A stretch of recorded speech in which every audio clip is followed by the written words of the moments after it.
Artificial intelligence comes in many forms, and whether you realize it or not, it is now woven into things we see and touch every day. Things like Googling anything or tagging a friend on Facebook, filing your taxes using TurboTax, and even using your phone's speak-to-text feature. AI also is all over the headlines these days as societies confront the growing technology. This week, the U.S. Copyright Office ruled that AI images cannot be legally protected. China launched a crackdown on the popular AI program ChatGPT, and the New York Times recently published a rant by Microsoft's new AI chat feature, which tried to convince the writer to leave his wife. Thought by many to be powered only by computers, AI often relies on a massive human workforce, and there are significant questions about the treatment of those workers.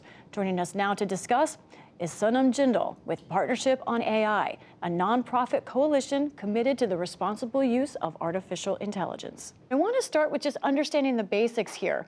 What are these jobs exactly that people are doing that keep artificial intelligence working?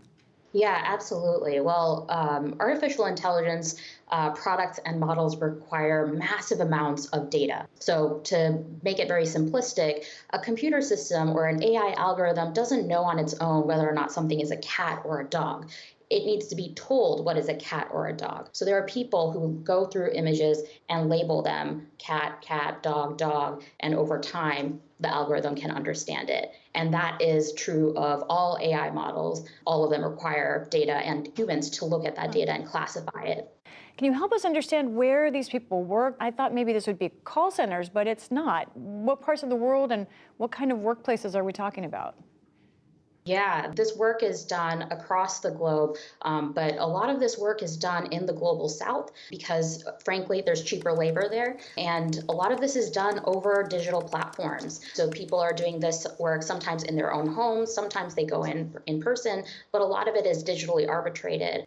What do we know about the actual content that these workers are sifting through and trying to get a computer to understand? Yeah, so it really depends on the AI model that companies are trying to build. So, for example, if you have a healthcare company trying to build an algorithm, an AI model to understand whether or not someone has breast cancer based off of their images, people might be looking at radiology images to understand if someone has cancer or not, and then train the model so that the AI algorithm can actually understand and make predictions based off of the images. But people have to look through that data first. A lot of the work that people have to do sometimes means that they have to interact with toxic content. So one of the reasons why search and social media are usable is because we see information that we want to see. But that requires people looking through information that we don't want to see. Talking about the conditions then for this industry, am I right that there's really no standards for how these workers are treated? And what about the pay? How does that work? Yeah, I think part of the problem is that when we think about artificial intelligence, we get really excited that there's technology involved and it's automated and there aren't people involved. And I think part of that narrative is that we forget that humans are central to this work. Oftentimes they face very low pay. Sometimes this work is done for pennies.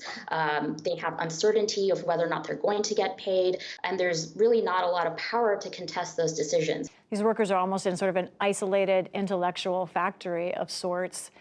You know, part of the thing in my mind is often we think AI, that means machines taking over human jobs. What do we know about how many jobs that actually AI could provide, how important this area could be in terms of labor around the world?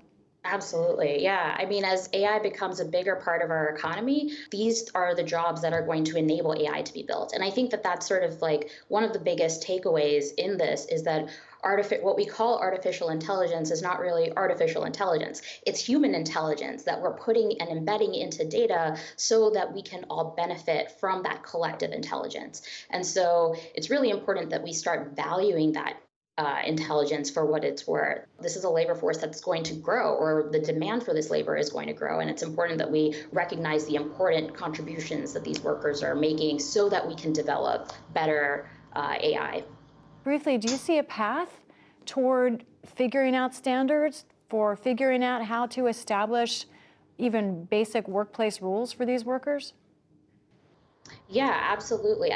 So one of the things that my organization, Partnership on AI, does is try to work with different stakeholders across the industry, academia, and civil society to figure out how do we actually improve conditions for these workers? What are the guidelines that we should be following? And ultimately, it's important that that becomes regulated and codified and mandated, and there are formal protections for this class of workers. But in the meantime, we have a set of guidelines and resources available for any AI developer to start using today so that they can start incorporating considerations for workers into their day-to-day practices as they're setting up their projects. Sunam Jindal, from the Partnership for AI, we certainly have benefited from your human intelligence today. Thank you. Thank you.